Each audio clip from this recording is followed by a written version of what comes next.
Happy new year, অগ্রিম happy new year জানাচ্ছি আমার সমস্ত বন্ধুদের। হ্যাপি নিউ ইয়ার জানিয়ে আমি আমার ভিডিওটা শুরু করছি। আর কয়েক ঘন্টার ব্যাপার, নতুন বছর পড়তে চলেছে। সত্যি নতুন বছর পড়তে চলেছে। আজকে আমি ছিলাম না সারাদিন বাড়িতে, ভিডিও দেখতে পারিনি। একটা পুচকে বাচ্চার, মিষ্টি সুইট একটা বাচ্চার অন্নপ্রাশনে গেছিলাম মধ্যমগ্রাম, সেখান থেকে আসলাম। আমার ননদের বাচ্চা মেয়ে। তো এসে কিছু ভিডিও দেখছি, আবার সেই পুরনো ঘটনা। এই ঘটনা বহুবার হয়েছে। এর আগে আমি আমার ভিডিওতে অনেকবার বলেছি যে কেউ কারোর সঙ্গে ফোনে যোগাযোগ করো না, নানান রকম কথা আলোচনা করো না।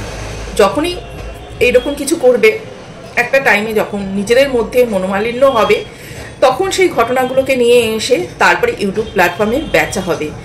কেননা এখানে বন্ধুত্বর থেকেও বেশি হচ্ছে, ভালো সম্পর্ক গড়ার থেকেও বেশি হচ্ছে রেভিনিউ ইনকাম করা। এটাই দেখছি। বন্ধুত্ব ব্যাপারটা এখানে সত্যিই চলে না। কিন্তু আমি এতদিন ধরে ইউটিউবে আছি, আমি যার সঙ্গে বন্ধুত্ব করেছি আমি বলতে পারি, আর যার সঙ্গে করেছি তারাও বুক ঠুকে বলতে পারে যে সত্যি আমি কিন্তু কোনো লাভের জন্য তাদের সঙ্গে বন্ধুত্ব করিনি, বা তাদের সঙ্গে আমার ভালো সম্পর্কটা কোনো লাভের জন্য হয়নি। না হলে একটা টাইমে আমার কাছে এমন অনেক কিছুই ছিল যেটা দিয়ে কিন্তু আমি এই 1 বছর আগের কথাই বলছি, আমি ভালো কিন্তু আমার ভিউজ ইনকাম করতে পারতাম। তো সেটা কিন্তু আমি করিনি। সবসময় কিন্তু এইসব নিজের স্বার্থ, এগুলো দেখলে চলে না। অনেক সময় যাদের সঙ্গে এই যে আমরা পথ চলছি, ইউটিউবে যে পথ চলতে গেলে অনেকের সঙ্গে আমাদের অনেক রকম সম্পর্ক হয়। সেই সম্পর্কগুলোর কথা কিন্তু মনে রাখতে হয়, সেই বন্ধুত্বর কথা কিন্তু মনে রাখতে হয়। বন্ধু এমন একটা ব্যাপার, যেই ব্যাপারটা কিন্তু বলতে পারো ভগবানের দান। আমরা চলতে গেলে আমাদের চলার পথে নানান রকম বন্ধু কিন্তু আমরা অনেক সময় তৈরি করে নিই। তো সত্যি এটা এই বন্ধুত্ব সম্পর্কটা ভগবানেরই দান। তো সত্যি আবার দেখছি, আবার বন্ধুর পিঠে ছুরি মারছে। এখানে হয়তো কোনো কারণে কেউ কারো দ্বারা কষ্ট পেয়েছে, মান অভিমান অনেক কিছুই হয়েছে। আমার কথা কি, যখনই এরকম কিছু হবে, একটু ফোন করে একটু নিজেদের ইমোশনটা নিজেদের সঙ্গে শেয়ার করে সেটা ঠিক করে নাও, বা একদম চুপ করে কারো বিরুদ্ধে কেউ কোনো কথা না বলে চুপ করে দূরে সরে আসো। কিন্তু কোনো কিছু হলে তা একজনের যখন ভালো ভিউজ হচ্ছে, সেইটা দেখে তার বিরুদ্ধে ভিডিও করতে বসে যেতে হবে। তার সঙ্গে কি কথা হয়েছে না হয়েছে সেইগুলো ইউটিউবে সেইগুলো সবাইকে শোনাতে হবেই। আমরা যখন ফোন করি অনেক রকম কথা হয়, অনেক রকম কিন্তু কথা হয়। সেটা মানে হয়ে যায়, পরিপ্রেক্ষিতে হয়ে যায়। আমি একটা বলি, সে একটা বলে, আরেকটা থেকে আরেকটা। হয়তো খাওয়া দিয়ে শুরু করলাম, এবার কি দিয়ে যে শেষ হবে, তার মাঝখানে আরো কত কিছু ঢুকবে তার কিন্তু কোনো ঠিক নেই। এবার তার মধ্যে কত কিছু আসবে, এবার সেই কথাগুলো নিয়ে পরে সেইগুলোকে দিয়ে দর্শকদের ম্যানিপুলেট করা বা সেই দিয়ে ভিউজ কামানো, এটা কতটা ঠিক? আমি মানছি যে সে খারাপ, কিন্তু তুমি তো ভালো। তুমি তো বলো যে তুমি নিজে ভালো। আরেকজন যে বলছে সে তার মুখ খারাপ, সে ওই দালালকে আজে বাজে কথা বলছে, তার মুখ ভালো না।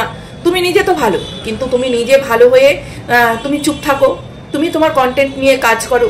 কেন তুমি আবার সে পুরনো কাসন্দিগুলো ঘেটে বের করছো, বা তোমার সঙ্গে যেই কথা হয়েছে সেইগুলোকে কেন টেনে নামাচ্ছ? হ্যাঁ, তুমি একটা টাইমে পাশে ছিলে, দেখেছি ভীষণভাবে পাশে ছিলে। সত্যি এরকম বন্ধু কিন্তু পাওয়া যায় না। তুমি কিন্তু একদম প্রোটেক্ট করে রেখেছিলে। কাকে বলছি তুমি ঠিক বুঝতে পারছো? তোমাকে বলছি, ভীষণভাবে তুমি কিন্তু প্রোটেক্ট করে রেখেছিলে, নালে কিন্তু একদম ছিঁড়ে কুটে খাচ্ছিল। তোমার রাগ এটার জন্যই তো, যে যারা ছিঁড়ে কুটে খাচ্ছিল তাদের সঙ্গে কেন এখন তার ভালো সম্পর্ক হয়েছে গিয়েছে। একটা টাইমে যখন যার সঙ্গে খারাপ সম্পর্ক ছিল, এখন যখন যে তাদের সঙ্গে ভালো সম্পর্ক হয়ে গেছে কোনো না কোনো কারণে, তো হয়েছে গিয়েছে। সবসময় যে খারাপ সম্পর্ক থাকতে হবে তার তো কোনো মানে নেই। কিসের জন্য হয়েছে সেটা বুঝতে পারছো তো, কেন হয়েছে সেটা? হ্যাঁ, একদম তাই। আমিও এটাই আমি চাই যে ওই যে দালাল নামক মহিলাটি আছে, দালাল নামক মহিলাটির এগেনস্টে যেতে গেলে যদি এমন কারোর সঙ্গে সম্পর্ক ঠিক করতে হয়, সেটাও আমার মনে হয় ঠিকই আছে। কেননা ওই দালাল নামক মহিলাকে তুমি বলো তো, ও সমালোচনার নামে ওগুলো কি করছে? সমালোচনার নামে ওগুলো দিন রাত ওর মুখ থেকে কি ফুলঝুরি বেরোচ্ছে?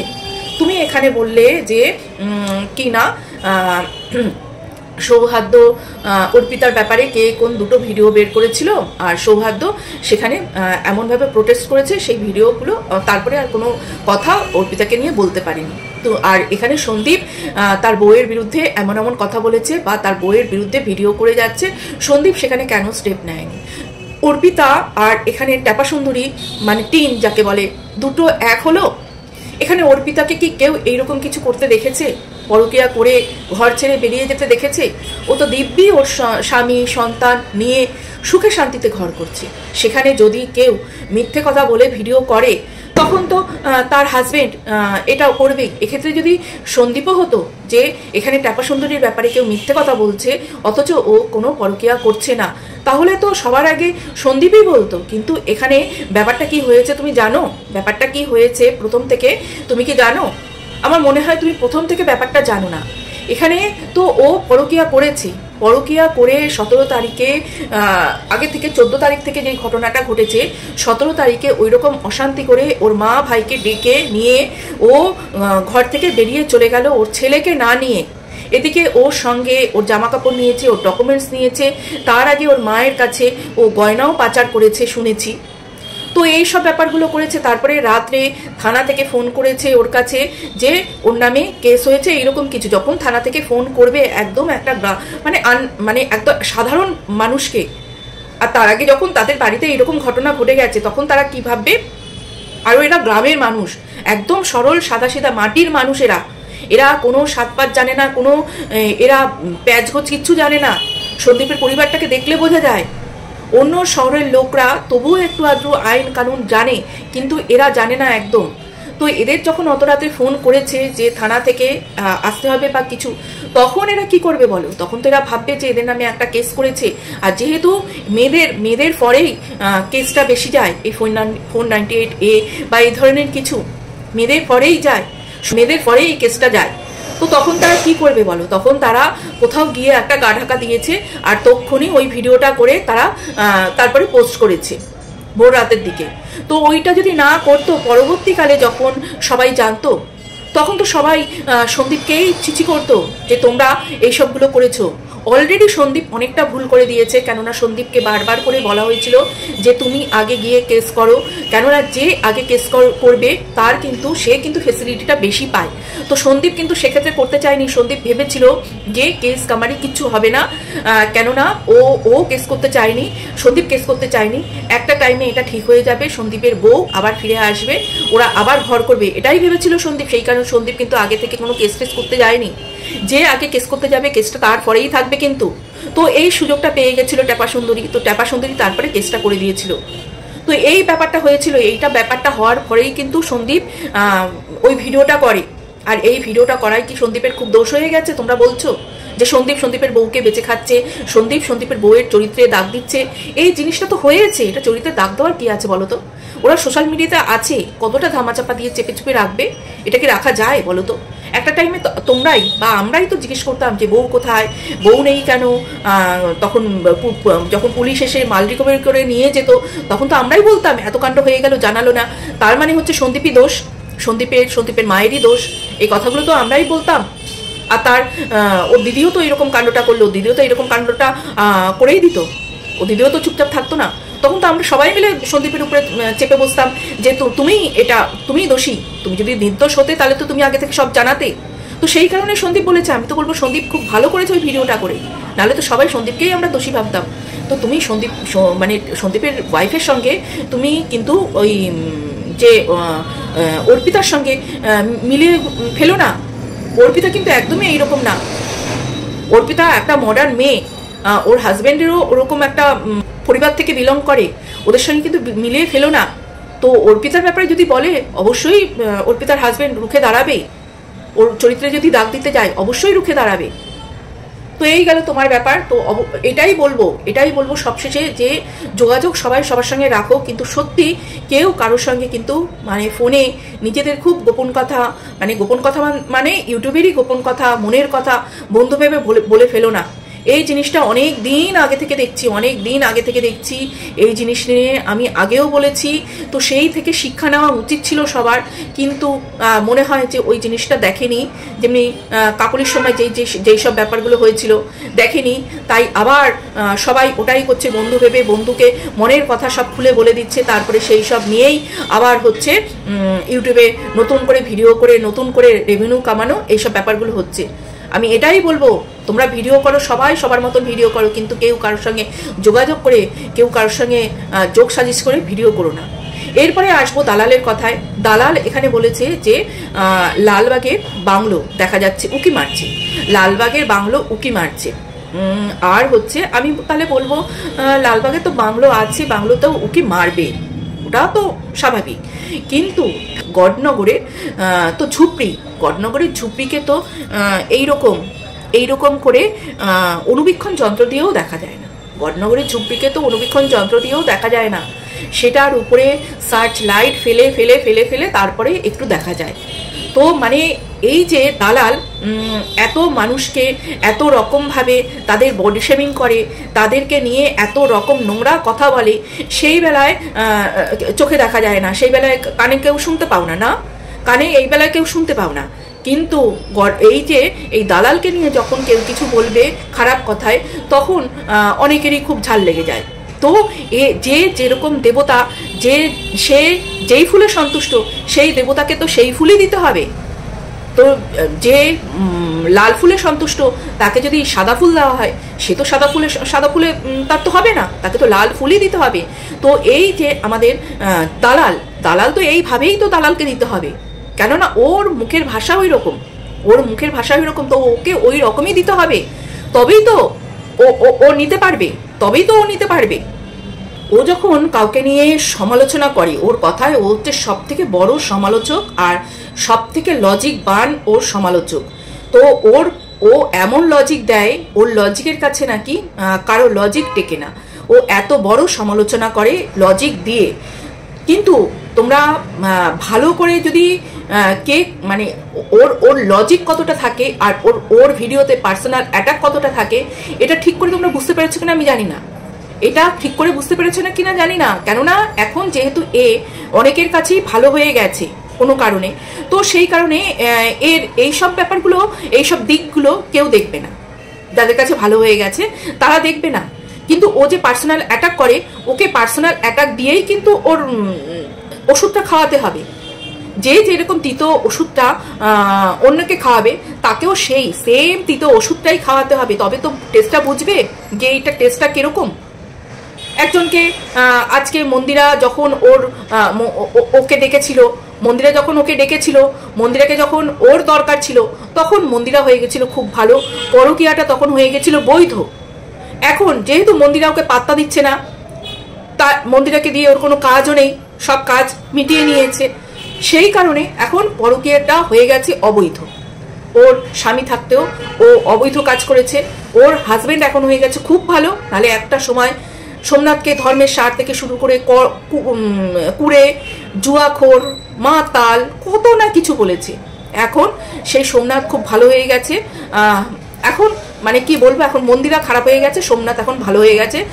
মন্দিরার মতন বউকে সোমনাথ কি করে আবার ফিরিয়ে নিয়েছে। সোমনাথ এত ভালো ছেলে, ফিরিয়ে নিয়েছে। তো এই সেম জিনিস কি বললো আজকে আবার কি শুনলাম, সোমনাথের যেইটুকুনি নেগেটিভ দিক আছে, ওইটুকুনি নেগেটিভ দিকের জন্য সোমনাথকে ওর পরকীয়া করাটা ঠিক মানায় না। তো এই কথাগুলো আগে মনে পড়েনি না, যে যখন ওর কাঁধে মাথা রাখার জন্য ওকে ডেকেছিল, যখন ওকে সাপোর্ট করেছিল, ও তো তখন ভালো করে জানতো যে একে যদি আমি সাপোর্ট না করি, এর থেকে আমি যেই এগুলো পাবো না, এর থেকে সুবিধাগুলো পাবো না। এখন সুবিধা নেওয়া হয়ে গেছে, ওকে ছেড়ে ফেলে দিয়েছে, এখন হয়ে গেছে ও মন্দিরা হয়ে গেছে খারাপ। এখন আবার সোমনাথ ভালো, আর এখন হচ্ছে কি না, ও পরকীয়া করেছে, পরকীয়াটা অবৈধ কাজ করেছে, আর সোমনাথের ওইটুকুর জন্য ও পরকীয়া করাটা ঠিক হয়নি। আজকে এই সেম জিনিস হচ্ছে তবলির ক্ষেত্রেও হয়েছে। তবলিকে আজকে ও এই রকম ভাবেই সাপোর্ট করছে। তো একটা টাইম আসবে, একটা টাইমে সেটাও বলবে যে ওইটুকুনির জন্য ওর পরকীয়া করাটা ঠিক হয়নি। এখনো পর্যন্ত বলে যাচ্ছে ঠিক করেছে, ওকে মেরে ফেলতে চেয়েছে, ওকে এই করতে চেয়েছে, ওকে ওই করতে চেয়েছে। কোনো প্রমাণ কিন্তু নেই। এখনো কিন্তু অনেক ভিডিওতে আছে যে এই তবলির শুধু এই কোনোইটা ছুঁড়ে গেছিল। এছাড়া ওর গায়ে আর কোনো কোথাও জায়গা নেই যে ওকে মারধর করা হয়েছে, মেরে গায়ে চাক করে দেওয়া হয়েছে, তার কিন্তু কোনো প্রমাণ নেই। শুধু ওইটুকুনি ধাক্কাধাক্কিতে ওইটুকুনি হয়েছিল, যেটা আমরা ফোনের মাধ্যমেও আমরা শুনতে পেয়েছি। কিন্তু না, ওকে তো সাপোর্ট করতেই হবে, পরকীয়ারত মহিলাকে। কেননা ওকে দিয়ে ওর ব্যবসা চলবে, যতদিন পারে ব্যবসা চলবে। তারপরে আবার যখন সব অন্যরকম হয়ে যাবে, তখন আবার বলবে যে অবৈধ কাজ করেছে। এই হচ্ছে ওর ব্যাপার।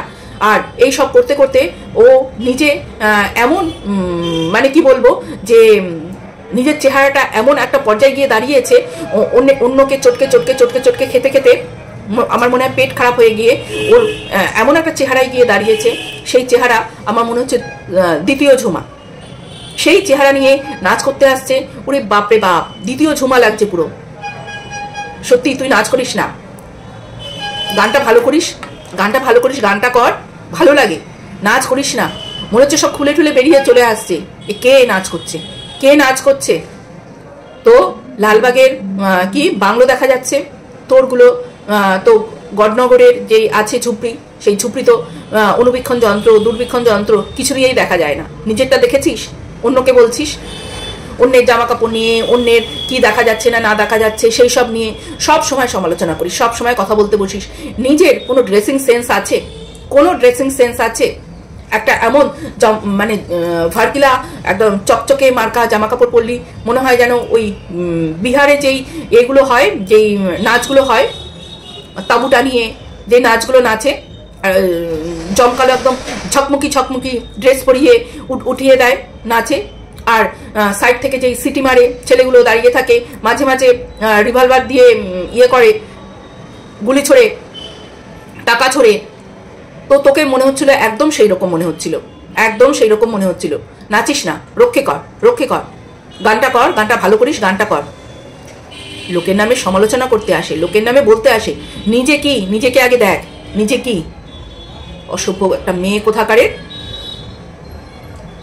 তো আজকে এই পর্যন্তই বন্ধুরা, ভালো থেকো, সুস্থ থেকো, হাসি খুশি পজিটিভ, টাটা। আর আবারও বলছি হ্যাপি নিউ ইয়ার।